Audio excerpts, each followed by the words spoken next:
Eran casi las 2 de la mañana. La noche había sido larga. Sofía Gabela se estacionó en su casa. Con calma recogió su billetera, sus 2 celulares y se bajó. Como siempre aseguró el auto con el control. A partir de ese gesto, su vida cambiaría por completo. Sigilosamente, detrás de Sofía, 2 hombres se bajaron de otro auto. Cuando iba a cerrar la puerta de la casa, distinguió sus siluetas. Intentaban sacar algo de los bolsillos. Se apresuró, pero la empujaron y entraron. Gritó con todas sus fuerzas. Uno de ellos le apuntó con un arma y ordenó: «Cállate». Presa del miedo, se encogió lo más que pudo sobre el suelo. A la entrada del estudio, la voz desesperada de su hija sacó al general de la cama. El excomandante de la Fuerza Aérea, Jorge Gabela, se precipitó por las escaleras al recibidor. Vio a Sofía acurrucada y les imploró: «Tranquilos, tranquilos». Sus palabras no sirvieron. Uno le disparó al cuello. Su esposa, Patricia Ochoa, vio a los hombres mientras huían. Gabela alcanzó a decirle a su cuñada, que también había bajado en medio de la confusión: «Pita, pásame una toalla que me estoy desangrando». Enseguida gimió: «No siento las piernas». El asesinato de Jorge Gabela y el peregrinaje de su viuda en búsqueda de la verdad, en el libro La Revolución Malograda, el correato por dentro, de las periodistas Mónica Almeida y Ana Karina López. Y precisamente tal como les anunciamos anoche y el día de hoy, en horas de la mañana al comenzar este noticiero, la periodista ecuatoriana Mónica Almeida, una de las autoras del libro La Revolución Malograda, nos acompaña en vivo en estos momentos vía Zoom. Con ella vamos a dialogar precisamente sobre lo que constituye este otro de los títulos que la comunicadora ecuatoriana ha difundido y que vamos a conocer si está ya en circulación. Mónica, buenos días, un gusto saludarla después de algún tiempo. Cuéntenos un poquito de lo que constituye el libro, que con seguridad traerá para usted satisfacciones, para Ana Karina López, disgusto para otros sectores, evidentemente, como suele generarse en el ámbito periodístico. Buenos días, Mónica. Buenos días, Ramiro, y buenos días, amigos de Ecotel y de Loja. Muy contenta de estar aquí y poder conversar un poco sobre el libro La Revolución Malograda, el séptimo Rafael, el correato por dentro, que es una obra que emprendimos con Ana Karina López hace poco más de 4 años y que cuenta los 10 años del gobierno de Rafael Correa, la década, el correato le llamamos nosotros, y está dividido en 10 capítulos. No son capítulos cronológicos, son historias que nosotros escogimos y a partir de esas historias elaboramos una crónica periodística sobre un tema que consideramos importante a lo largo de estos 10 años. Uno de ellos, como tú acabas de poner el pequeño video que hicimos, que es un poco en la introducción del capítulo que se llama Armas y Muerte, y que trata la muerte del general Gabela, acaecida por un supuesto asalto en su casa en una ciudadela cerrada en Guayaquil en diciembre del 2009. Y luego el juicio que se hizo porque se consideraba que podría haber peculado y malversación de fondos en la compra de los DRUF. Se intentó hacer un juicio político en el Congreso. Relatamos un poco todo lo que sucedió. 3 veces hicieron comisiones parlamentarias que no llegaron a casi nada. Y luego cómo se fue un poco manipulando la justicia, creando esta especie de comisión ad hoc para investigar lo que había sucedido. Luego existe un informe, pero el informe no está completo.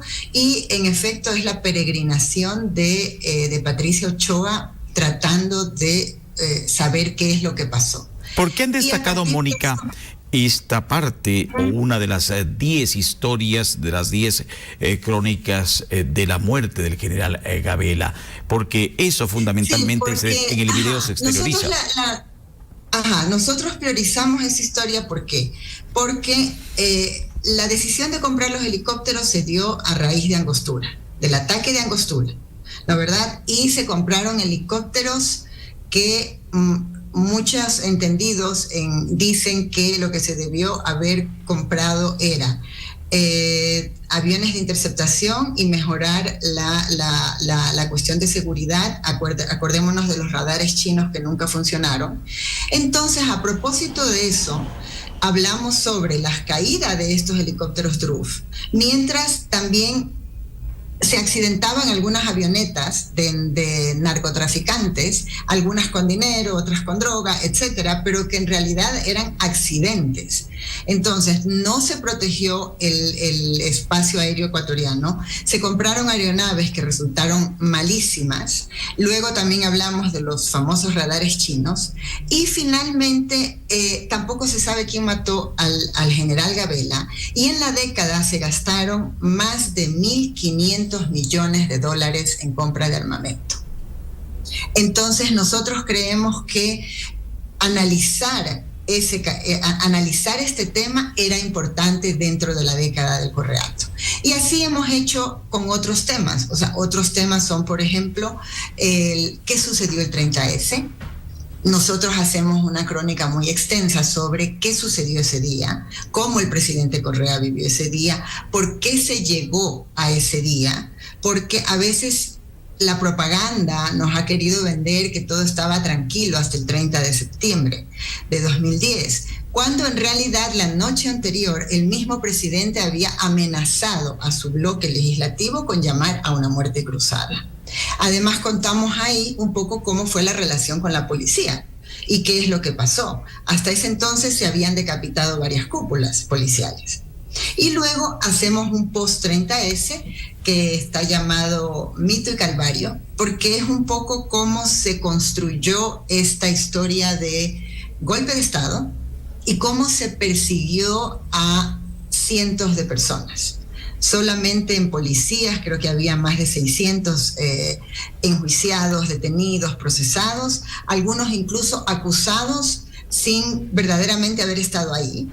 Y cómo acordémonos de la Megan, y cómo se fue construyendo esto de que el 30 de septiembre fue el día que renació la democracia. Así son 10 capítulos, Ramiro, con el primero que arrancamos, que nosotros consideramos importante, es la relación con los militares, que no es lo del caso Gabela, no, es la relación con los militares. Con las 3 ramas de las Fuerzas Armadas.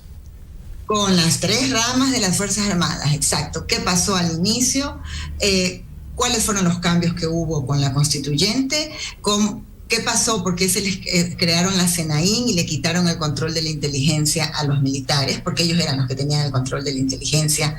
Y entonces con la CENAIN les quitaron ese control. Se eliminó la Honorable Junta de Defensa Nacional, acordémonos. Entonces, ¿cómo fue esta relación que al inicio parecía un poco de un matrimonio de conveniencia? Porque Correa les dio, pero les asignó fondos para construir carreteras. Acordémonos del puente de Bahía, del aeropuerto de Santa Rosa, que se convirtió en un elefante blanco. También les dio más de 250 millones al Cuerpo de Ingenieros para construir vías, les asignó el control de Petroecuador a la Marina, y se construyeron también estas bombonas de gas con fondos de Flopec.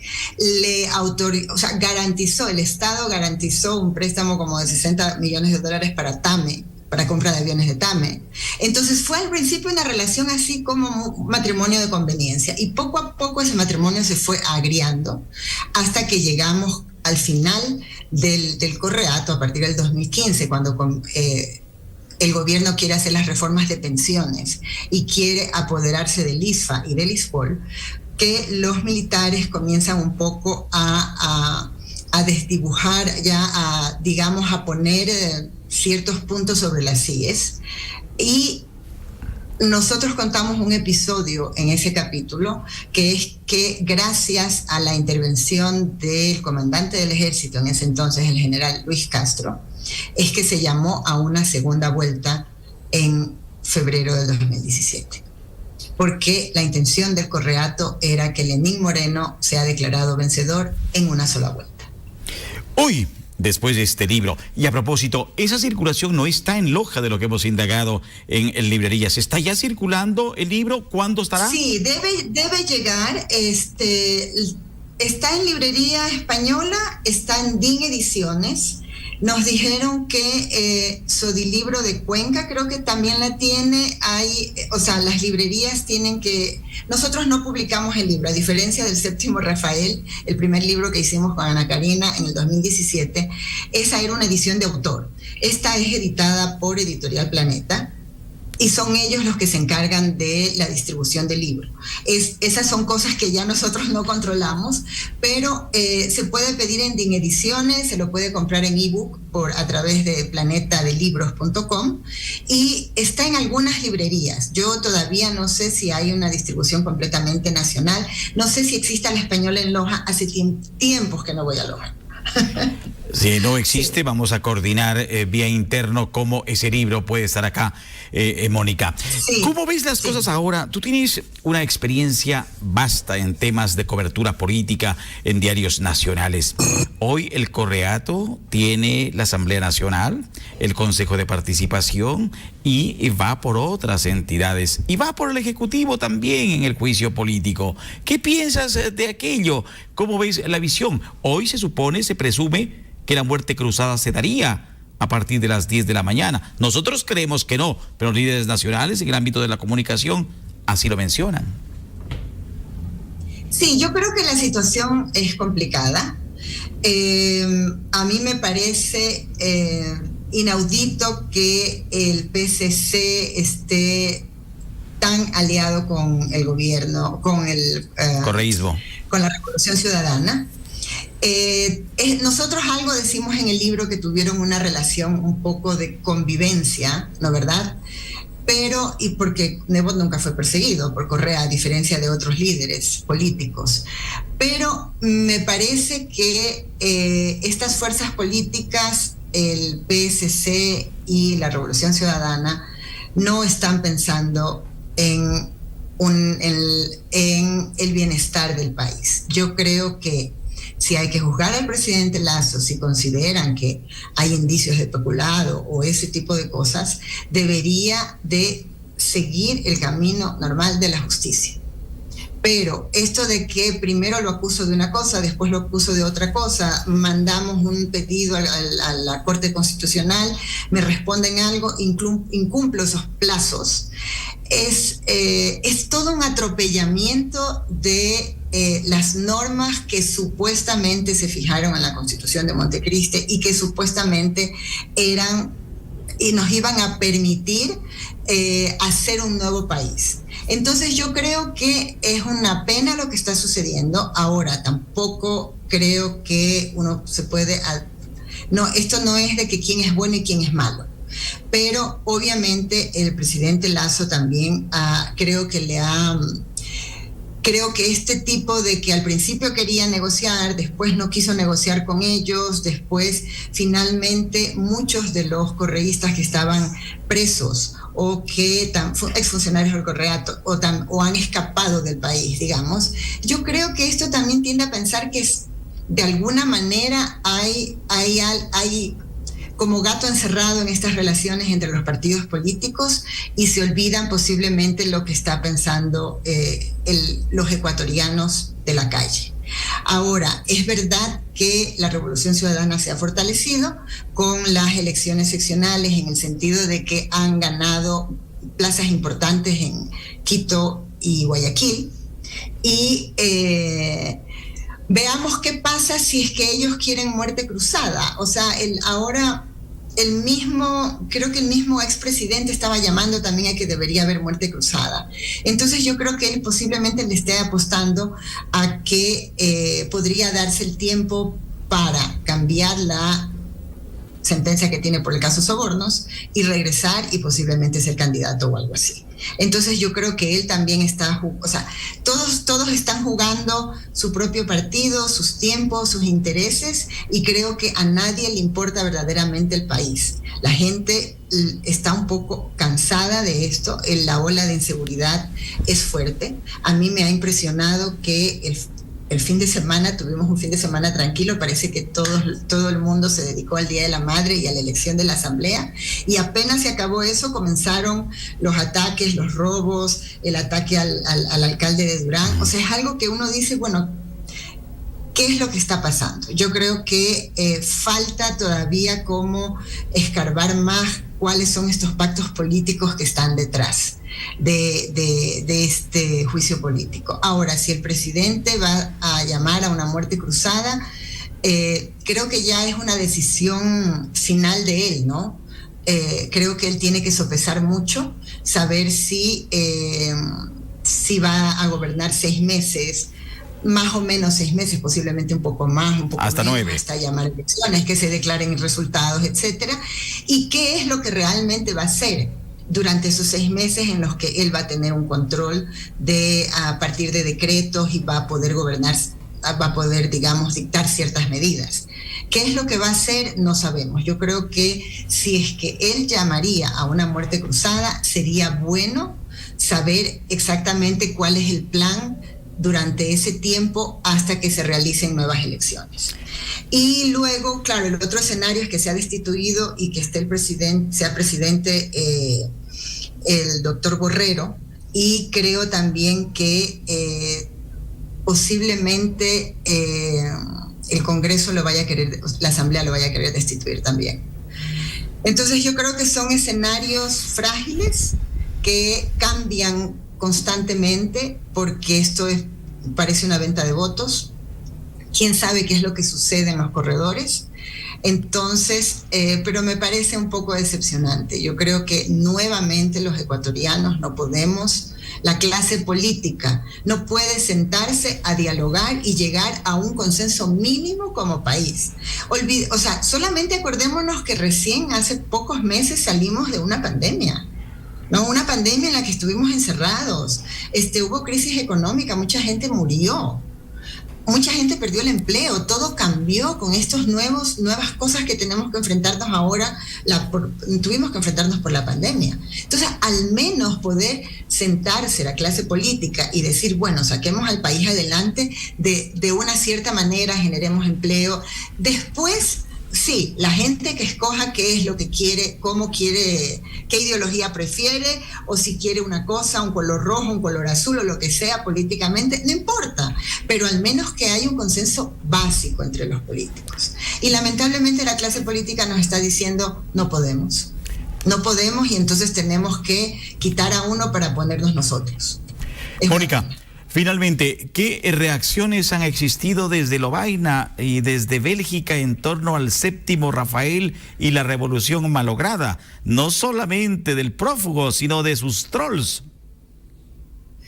Bueno, yo no estoy en redes sociales y cuando sacamos lo de los papeles de Panamá, me acuerdo tanto que él reveló la identidad de las cuentas de Twitter de los periodistas que habían trabajado en los papeles de Panamá, y sacó por ahí mi nombre, mi foto o algo así. Digo, a esa señora hay que encontrarla de alguna manera, porque no estoy en redes sociales. Pero hay dos cosas. Por un lado, Ramiro, en el séptimo Rafael, nosotros le pedimos entrevista porque era un perfil sobre él, ¿no? Y no nos dieron la entrevista, nos llamaron y nos dijeron que cómo se iba a llamar el libro, que quién lo iba a imprimir, que qué editorial se lo iba a imprimir, cuántas páginas iba a tener, etcétera, y cuáles eran las preguntas para darnos la entrevista. Y al final les dijimos, estamos preparando el libro, todavía no sabemos esos detalles, pero queremos al menos unas 2 horas con el presidente para hablar sobre su vida, etcétera. Nunca más nos respondieron. Él después, hace como pocos meses, el año pasado, a fines del año pasado, dijo que nosotros nunca le habíamos pedido entrevista o algo así. Entonces yo creo que él está mal informado, por un lado.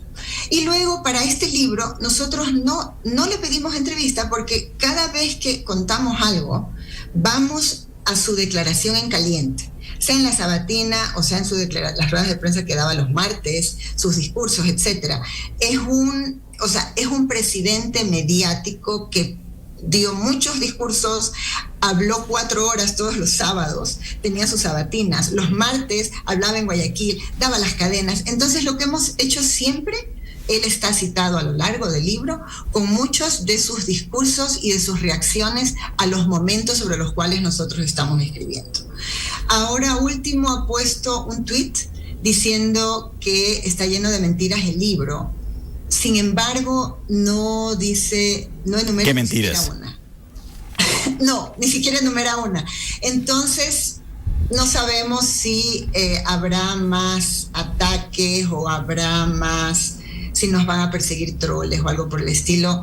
Yo creo que no. Creo que por el momento él debe estar ocupado ahora con la asamblea, el juicio político a Lazo, si hay una muerte cruzada, quiénes van a estar a cargo en el municipio de Guayaquil, en la provincia de Manabí y en la provincia de Pichincha, porque yo creo que esas son 3 plazas importantes para el correísmo. Entonces creo que va a estar ocupado con eso y veamos si nos dice cuáles son las mentiras que están en el libro. Mónica, gracias por esta entrevista, por tu tiempo y tus minutos. Muy amable.